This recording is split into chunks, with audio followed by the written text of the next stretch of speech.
Warahmatullahi wabarakatuh. Kenalkan, nama saya Muhammad Iqbal, mahasiswa bimbingan dan konseling semester 5 dengan NIM 2022 31010. Saya berasal dari kelas 5A. Di sini saya membuat video wawancara dengan salah satu tokoh yang ada di desa saya, yaitu Bapak Porhadi, mengenai sejarah Desa Pasujan dan tradisi Satu Suro. Nanti setelah ini kita akan menyaksikan video kegiatan karnaval Satu Muharram atau Satu Suro di desa saya, yaitu menjadi tradisi di desa saya. Dan setelah itu kita akan melihat wawancara saya dengan Bapak Porhadi, dan setelah itu nanti kita akan membahas hasil dari wawancara bersama Bapak Porhadi. Jadi setelah itu nanti ada kaitan dengan apa sih itu budaya Satu Suro dengan budaya dengan konseling. Nah, kita akan kaitkan dan hubungkan dengan keduanya itu menjadi satu konselor. Nanti kita lihat ya. Stay tune, tetap bersama saya di sini. Ini adalah salah satu kegiatan tradisi yang ada di desa saya, yaitu tradisi karnaval setiap Satu Suro. Tradisi ini diikuti semua elemen masyarakat yang ada di desa Pasujan.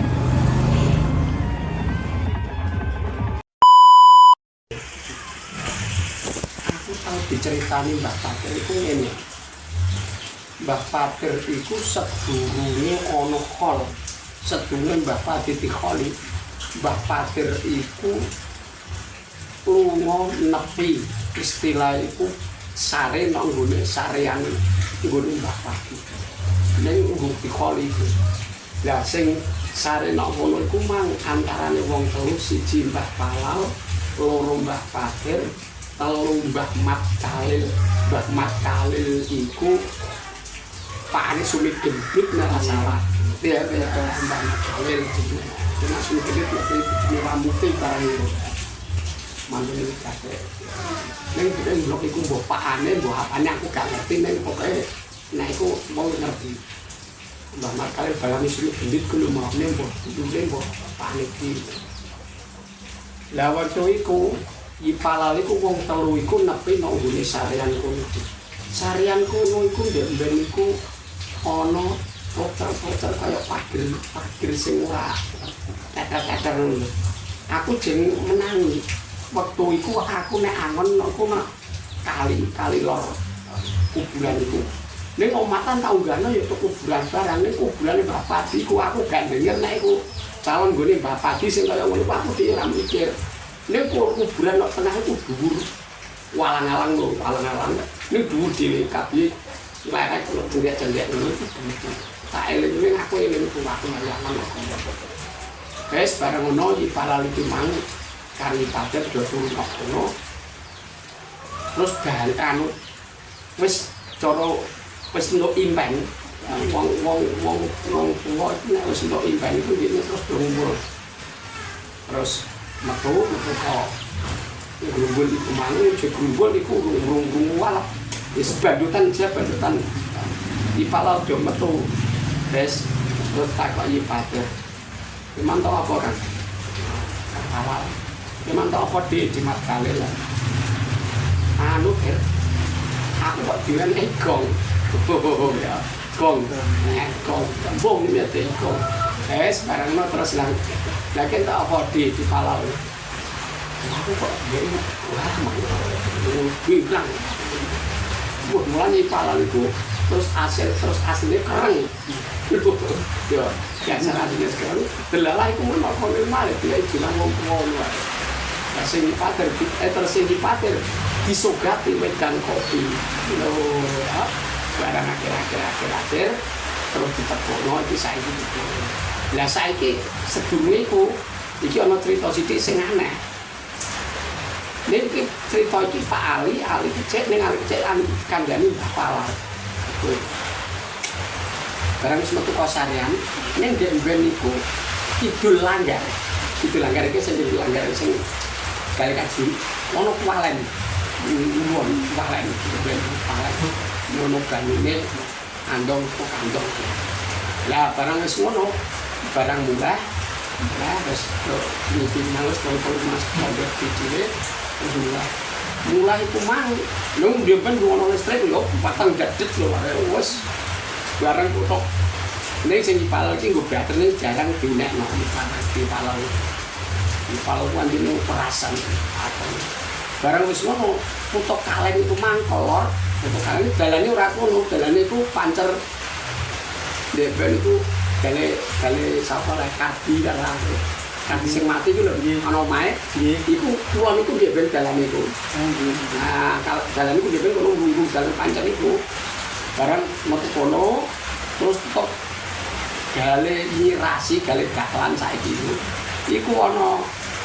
apa jenenge ana wong kresek-kresek nggawa ompreng ini iki ompreng iku dianu ompreng satu tutup iku digawa ya kan ini cangkong nang kene nang ya barang ngono iku terus dipala iku mah sapa wal dikatek ciat iku Mbah Sumono maling kok nggone di Sumono iku maling wah geng binangkara yo maling kok tak kota wih di palau iki diagar bendo diagar birang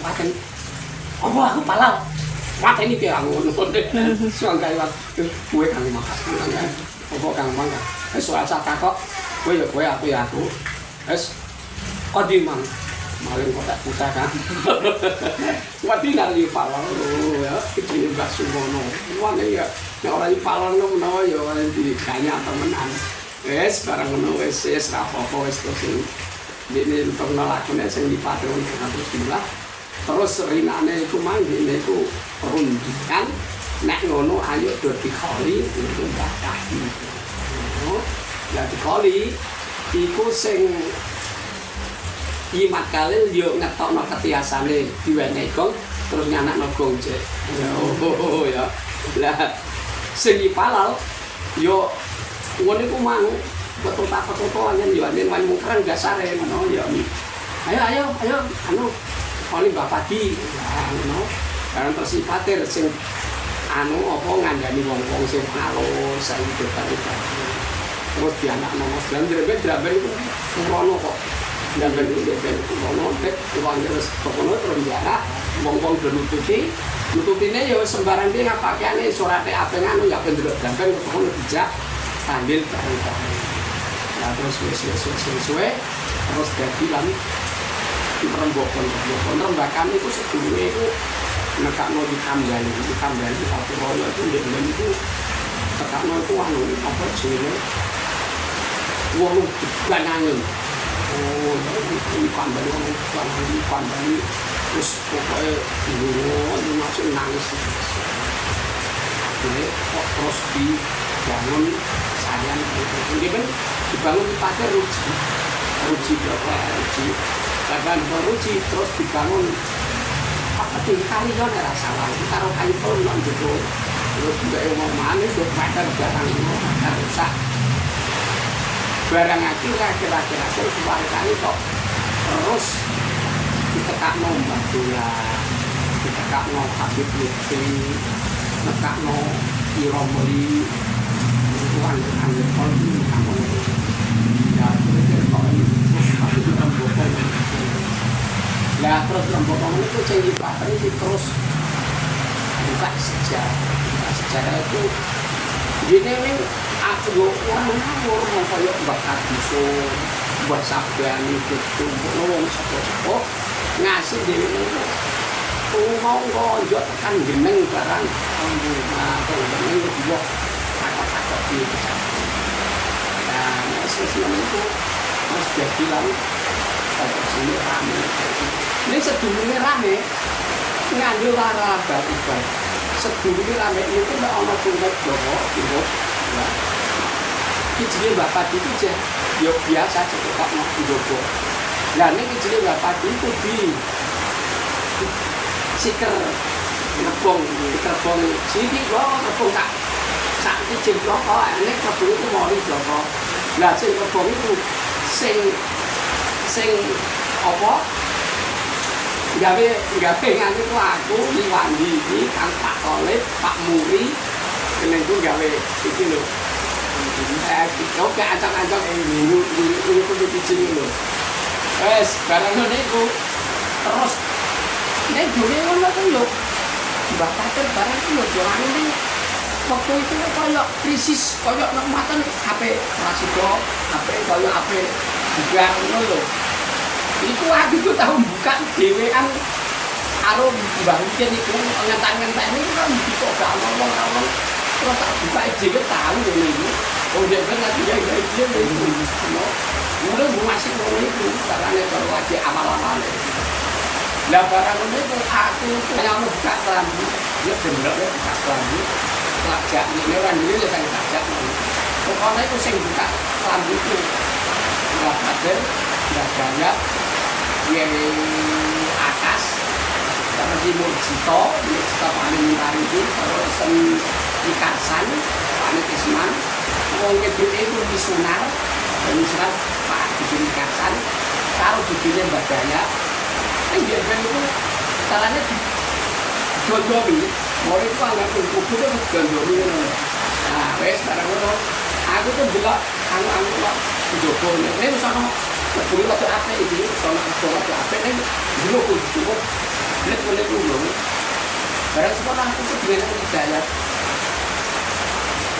arah ciri hati ini aku tuh wani maju aku malah kan udah itu aduan ramanya rawan mati ini kok sawai anu bungkus patoke Mbah Putri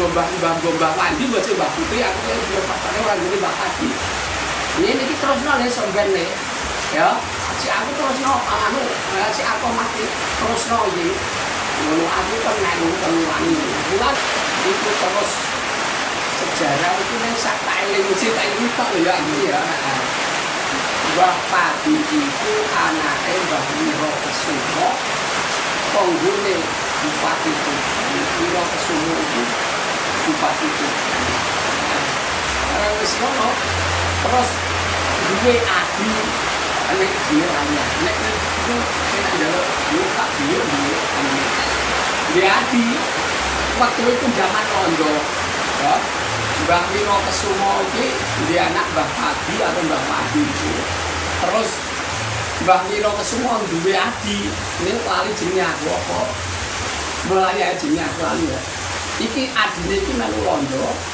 lah sing Mbah Padi iki emoh lah emoh iku mang adine dinenekno jadi wong agama kok mbok jual murah-murahan itu kok anggere nang Londo lah lu kok ngono Kang iya lah aku mau anjen ngono lah terus Mbah Wiro Kesumo dilaporno karo Londo lho dikalaporno karo Londo terus Mbah Wiro Kesumo kan diburu cekel Wiro Kesumo cekel nek Mbah Wiro Kesumo denger nek ape diburu dekne terus anak loro ki mang dijak barang dijak terus lorone wis mbuh lapak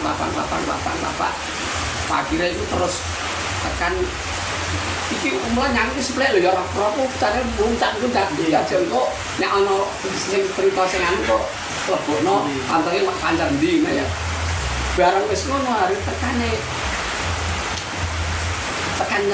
Juwono sing tak ini iku dipatri tekan Juwono terus tekan Juwono iku dhekne iku dioyak pokono kan yo dua swara sing ndok kene kon nyekel jenenge iki terus dene iku sing Mbah Wiro Kesumo iki mang apa jenenge belum busuk nang desa nang Juwono busuk nang desa terus sing anake Mbah Padiman di apa jenenge di titikno barang ditikno akhirnya sing Mbah Padiman laku-lakune mau kecewa yo miturut ceritane iku iki menek nang dhuwur aren nah durane iki nang bakaran iki ora salah iki ape malah ini masih kita-kita yo ngono itu tuh diur aren dia terus mendelik no diur aren lalu andek londo wah munggah kono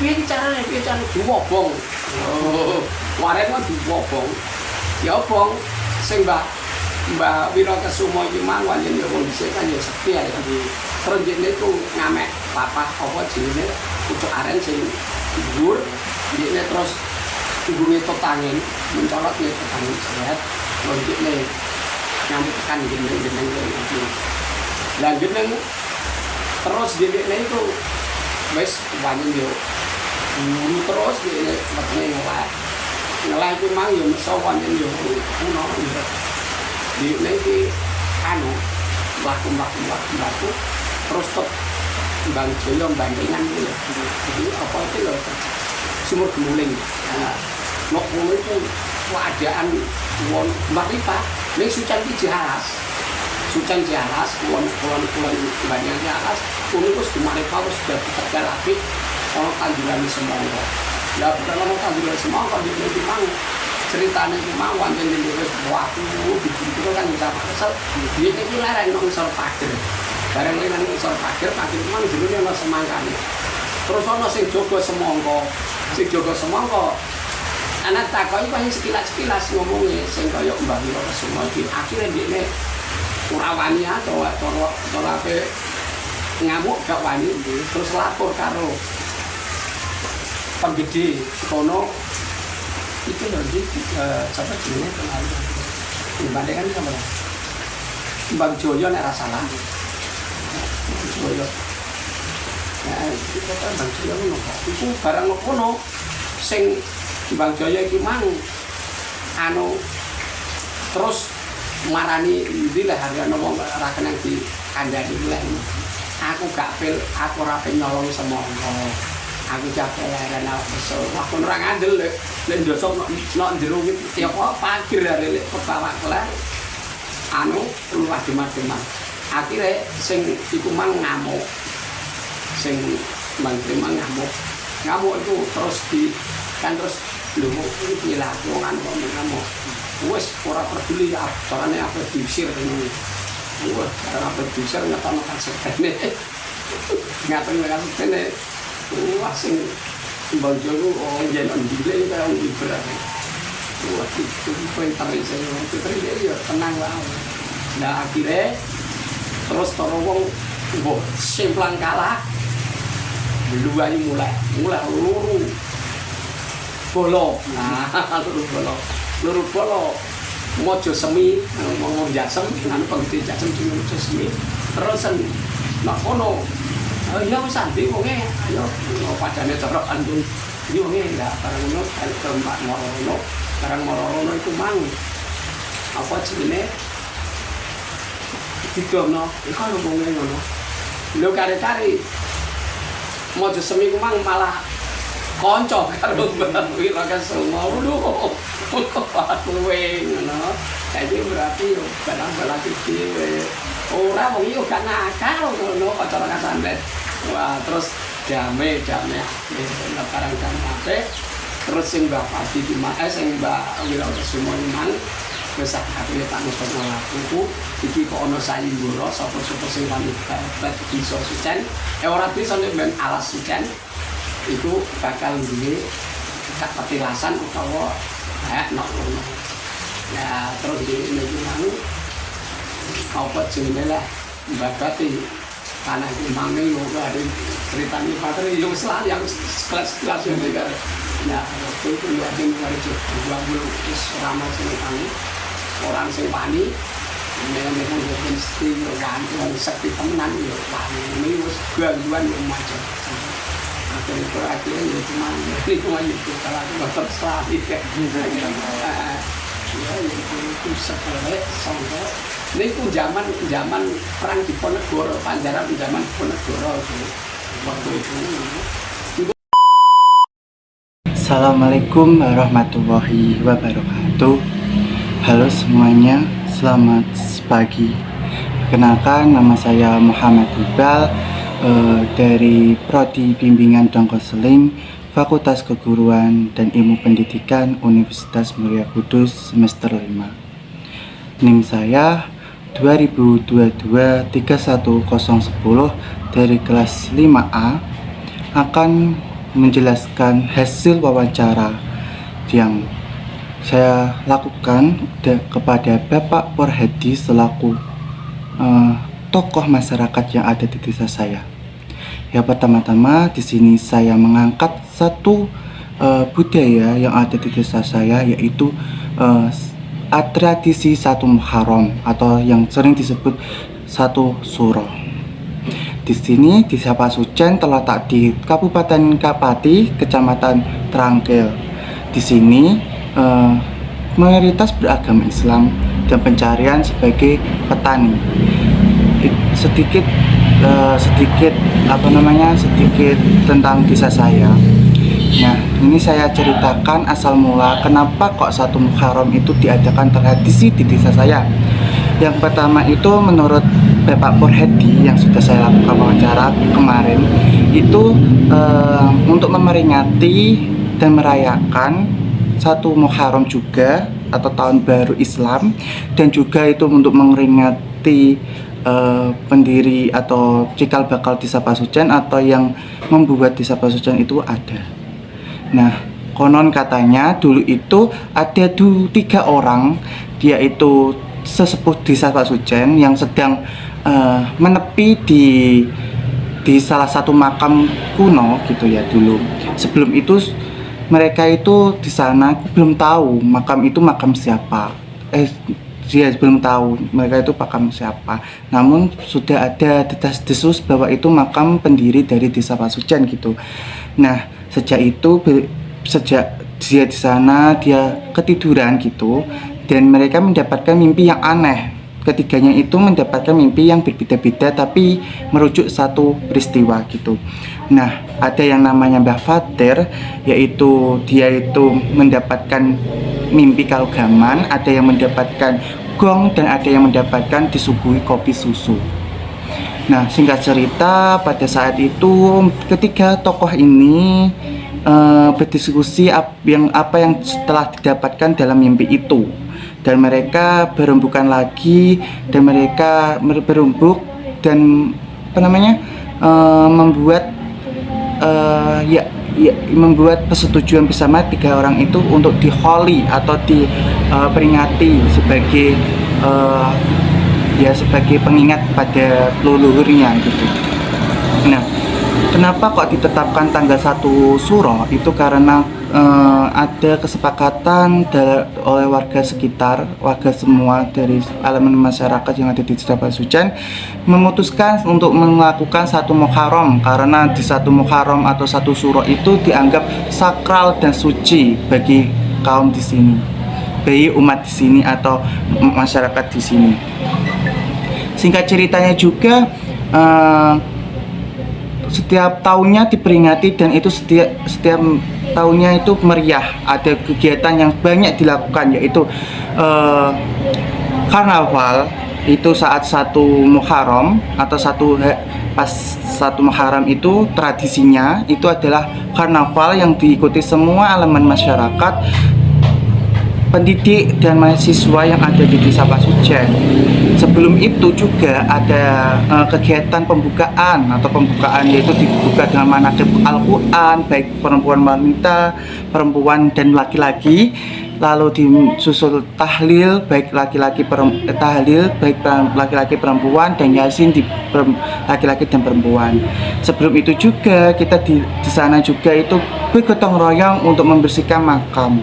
Setelah itu diadakanlah seni-seni, yaitu seperti yang tadi kan ada yang mendapatkan impen gong, itu dia membuat satu kesenian yaitu goncek atau gong. Itu berarti dari kata gong yang artinya alat musik, dan cek artinya silat atau pertunjukan bela diri.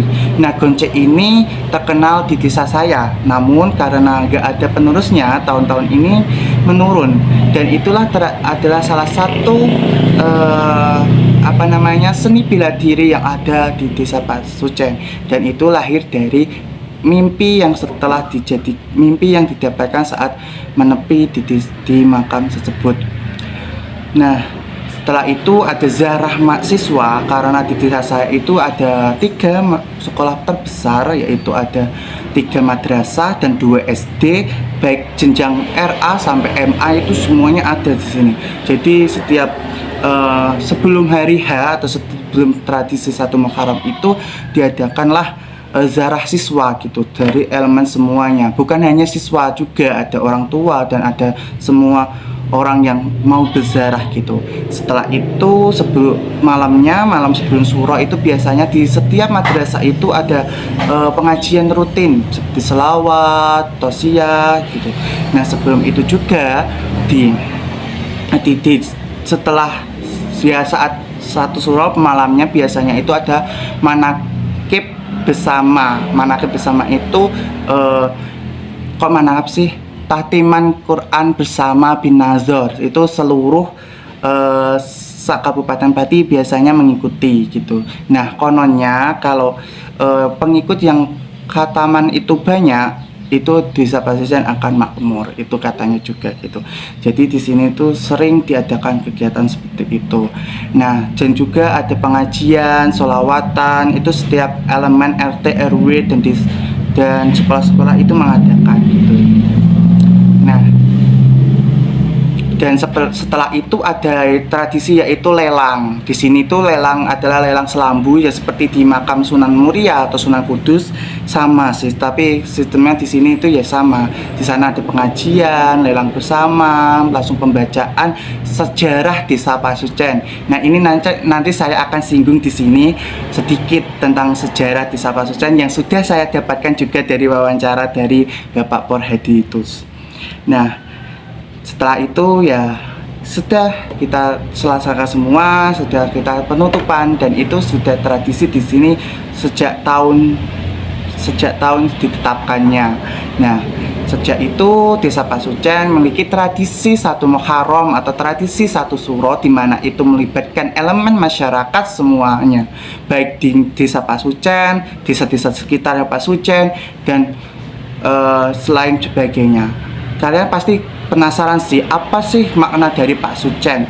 Pasuruan adalah nama atau tempat yang suci di salah satu desa di Tuban. Asal usulnya ini ya memang ada asal usul dari Tubannya gitu. Namun sebelum itu memang di Desa Pasuruan itu terkenal dengan alas sucen. Itu sudah ada sejak Adipati Pati yang pertama. Nah dulu itu Desa Pasuruan itu berupa alas, dan alas itu dinamakan alas sucen. Artinya sucen itu adalah suci gitu teman-teman.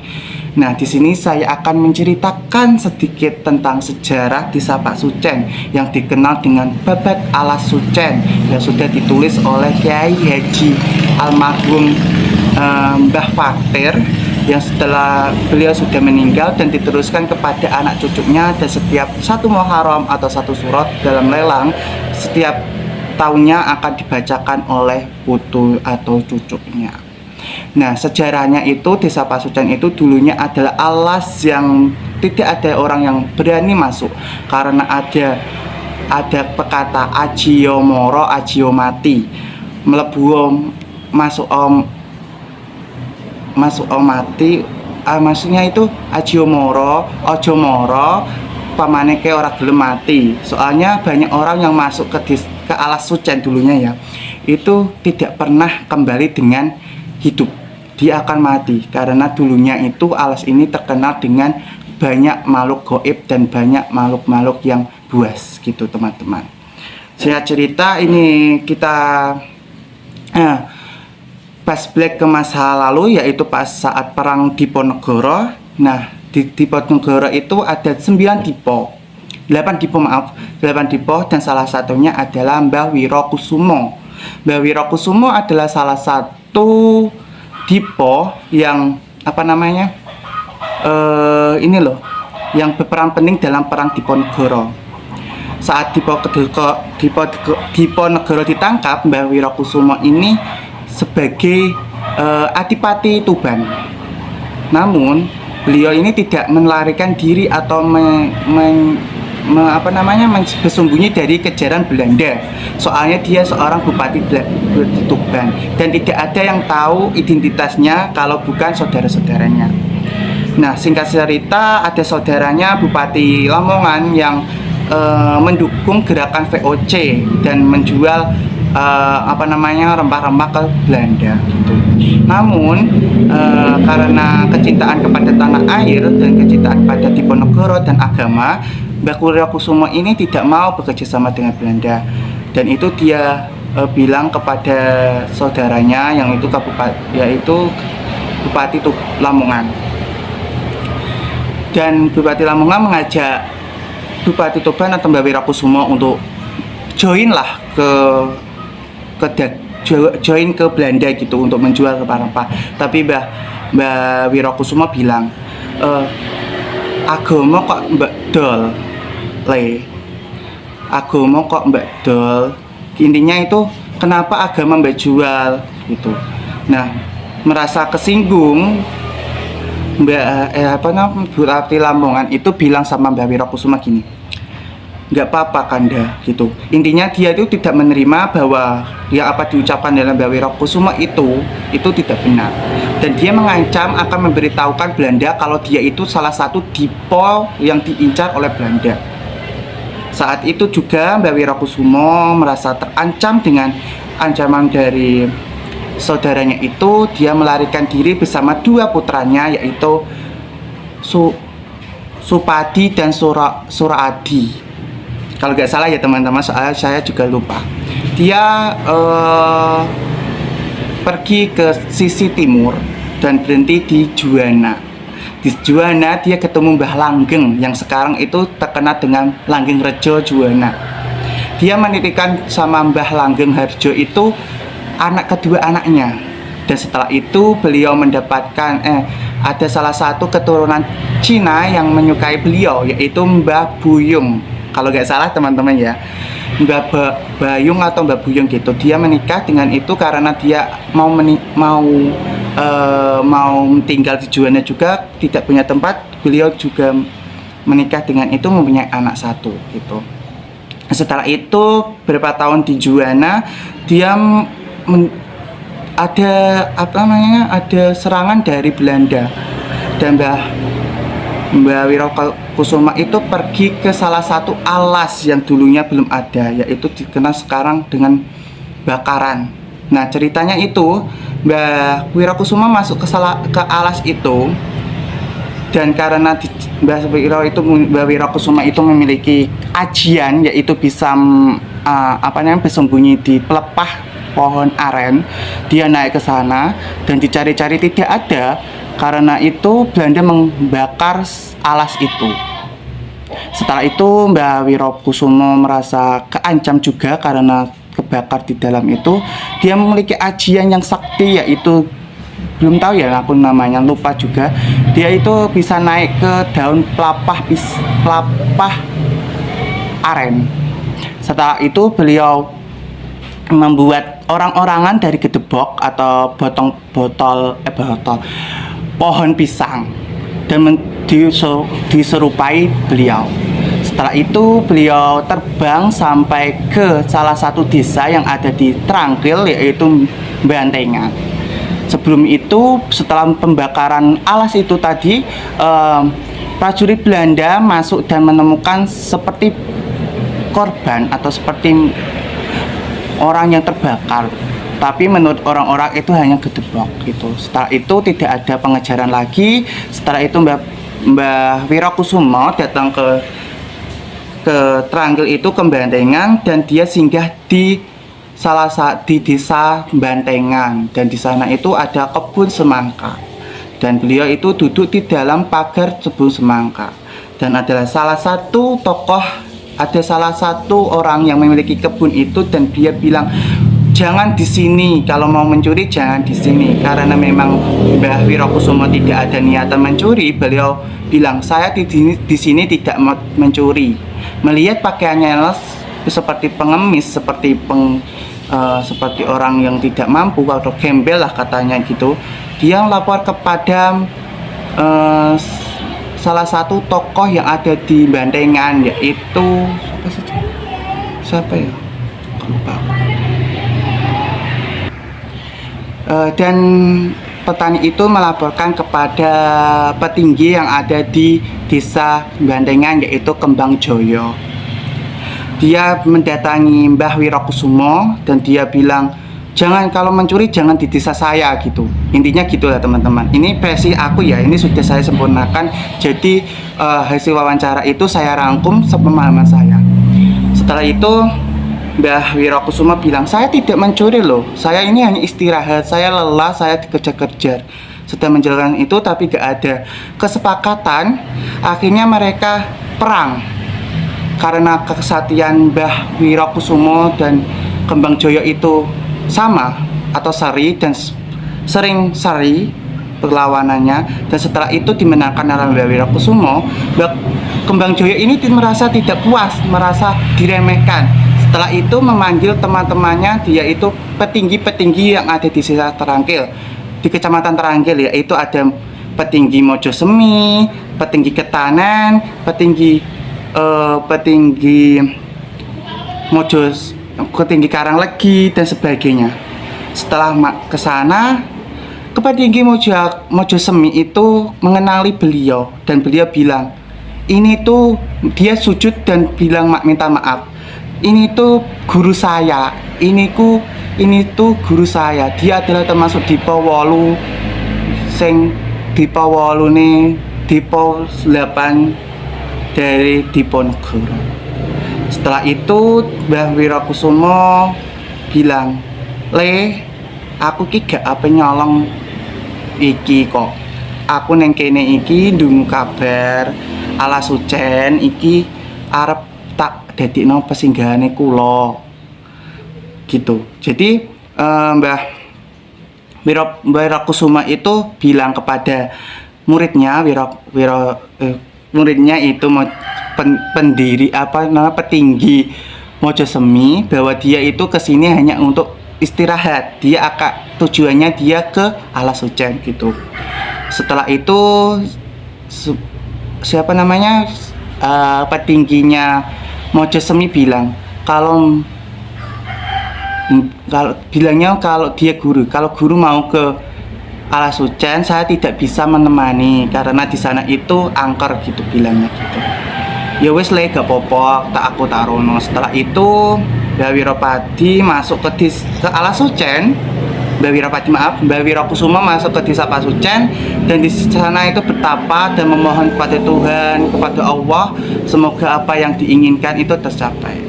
Beberapa tahun kemudian Bupati Pati pada saat itu bilang mengadakan salimbara, pengumuman bahwa kalau ada yang bisa membabat desa Alas Ucen, tanai saisine bakal diserahkan kepada yang membabat atau yang membuka Alas Ucen itu. Dan setelah itu ada Mbah Pangging yang mendengar kabar itu. Mbah Pangging yang memang dia termasuk Dipo 8 Diponegoro itu datanglah ke Alas Ucen dan di sana ketemu dengan Pak Wirokusumo, satu perguruan dengan beliau, teman satu perguruan dengan beliau. Di sana Mbah Pangging membangunkanlah Mbah Wirokusumo. Assalamualaikum kawan. Langsung Mbah Wirokusumo membuka dan bilang, kaget dia, dan dia terharu bisa bertemu dengan temannya yang sudah lama tidak ditemuinya. Dan Mbah Pangging bilang, kamu kesini ngapain? Dan Mbah Wirokusumo menjelaskan bahwa kesini ingin membabat desa ini gitu. Setelah mendengar itu Mbah Pangging bilang, ini ada sarimbara dari Bupati Pati, kalau bisa membabat alas ini nanti akan bisa ditempati gitu. Dan setelah itu Mbah Pati bersyukur kepada Tuhan, kepada Allah, bahwa doa-doanya sudah diterima dan sudah dikabulkan gitu. Setelah itu kedua orang itu membabat di Pasucen, Mbah Pati di sebelah barat dan yang sekarang itu makam, dan Mbah Pangging itu di sebelah timur, barat. Jadi kedua ini itu di barat semua ya guys, tapi yang satu itu dekat dengan desa Telogosari atau yang sering disebut Bagangan gitu. Nah, asal mulanya kenapa sih kok Bupati itu mengusulkan untuk membabat desa Pasucen? Karena itu desa-desa sekitarnya sudah terbentuk desa yang ramai, guyup dan banyak tanamannya. Tapi di desa Pasucen itu di tengah-tengah teman-teman. Jadi untuk melewati desa Pasucen itu harus muter jauh. Jadi Bupati itu menyuruh membabat itu biar memangkas waktu juga gitu. Kalaupun ada yang berani masuk itu harus ada jasa yang mengantar, yaitu ada namanya Mbah Krengseng. Mbah Krengseng itu orangnya sakti mandaguna.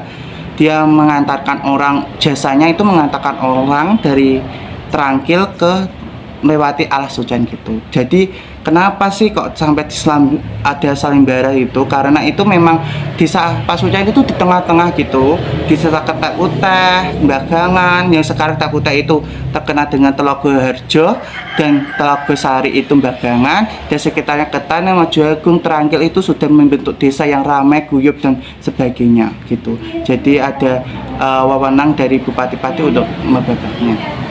Kembali ke cerita lagi, setelah membabat itu mereka bertanam. Setelah itu datanglah kedua anaknya gitu. Kedua anaknya datang, yaitu Wiropadi dan Supadai. Kalau nggak salah ya, satu nggak tahu namanya teman-teman, tapi yang namanya Supadi. Dan mereka berdua itu bersepakat untuk menikahkan anaknya Mbah Pangging dengan Mbah Wiropadi gitu teman-teman. Yaitu jenis Rumlah kalau nggak salah, lupa namanya istrinya itu. Setelah itu Mbah Wirokusumo kembali ke Adipati Tuban untuk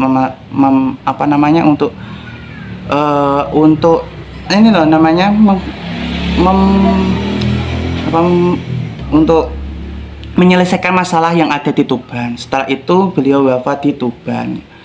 Setelah itu beliau wafat di Kabupaten Tuban, dan sampai sekarang sampai dari dia kembali ke Tuban belum pernah datang ke Pasucen lagi. Dan itu diteruskan oleh Mbah Padi untuk menyebarkan agama Islam, untuk bercocok tanam dan sebagainya. Singkat cerita, desa Pasucen menjadi desa yang guyup rukun, jadi desa yang banyak dihuni karena dengan kehebatan Mbah Wirokusumo tadi, dan agama Islam berkembang di desa Pasucen dan seperti sekarang. Itu adalah singkat cerita dari pemahaman saya tentang sejarah desa saya. Soalnya kalau diceritakan itu gak memungkinkan karena banyak versi.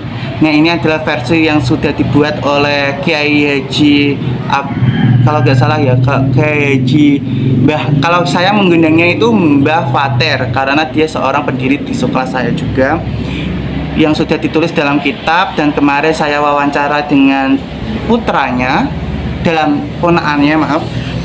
putra kalau nggak salah putranya, dan beliau bilang dia juga sudah lupa ingat, dia juga lupa soal bagaimana sejarah aslinya. Dan saya juga disuruh untuk menemui salah satu orang yang memiliki kitab yang ditulis oleh Mbah Fater.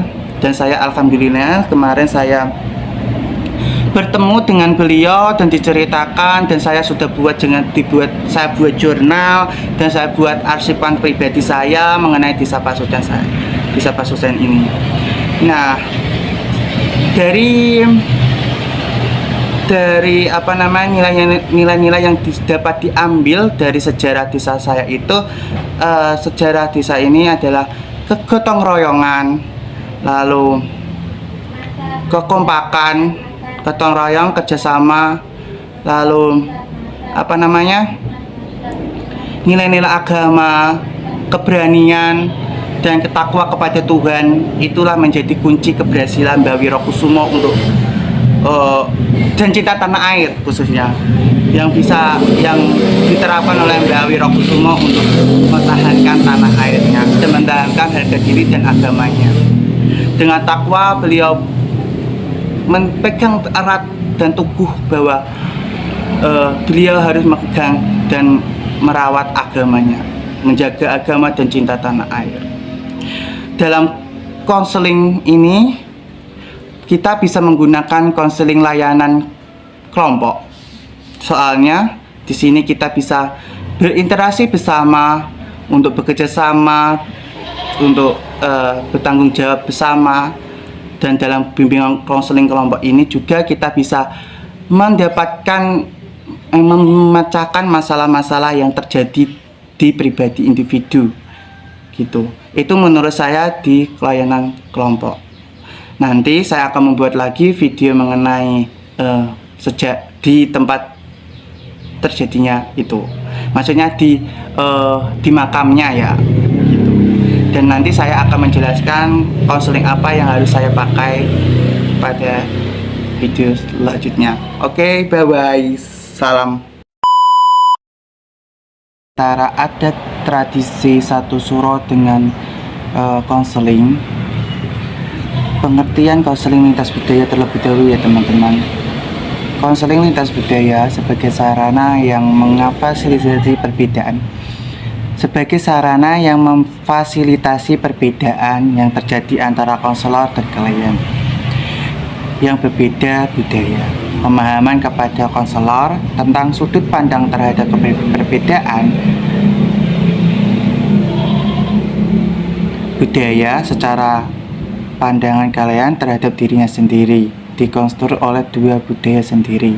Memahami yang berbeda melalui konseling lintas budaya. Sebagai seorang konselor harus mampu menyediakan layanan konseling yang berpedoman pada nilai-nilai budaya. Kaitan dengan budaya budaya 1 Muharram di desa saya, dalam tradisi 1 Muharram itu ada nilai-nilai yang terkandung, yaitu kerjasama, gotong royong, dan keagamaan dan kerjasama dan cinta tanah air. Nah, tradisi 1 Muharram bukanlah terapis untuk konseling atau alat untuk terapi, tetapi juga jembatan yang menghubungkan individu dengan budaya, identitas, dan komunitas mereka. Dalam konseling, dalam budaya ini kita bisa menggunakan konseling lintas budaya, terutama konseling keluarga, karena konseling keluarga menghubungkan atau mengaitkan terkait keturunan dari Mbah Wirokusumo atau Mbah Padi juga, yang membabat desa Pasujan atau yang menciptakan desa Pasujan. Juga bisa kita menggunakan konseling budaya, konseling kelompok, karena dalam unsur-unsur yang ada di tradisi 1 Muharram itu seperti keagamaan dan bertanggung jawab dan kerjasama, itu bisa dimasukkan dalam konseling kelompok ataupun konseling individu juga bisa. Nah, itu menurut saya mengenai terkaitan hubungan antara tradisi dengan konseling dalam bimbingan dan konseling, khususnya di mata kuliah konseling multikultural.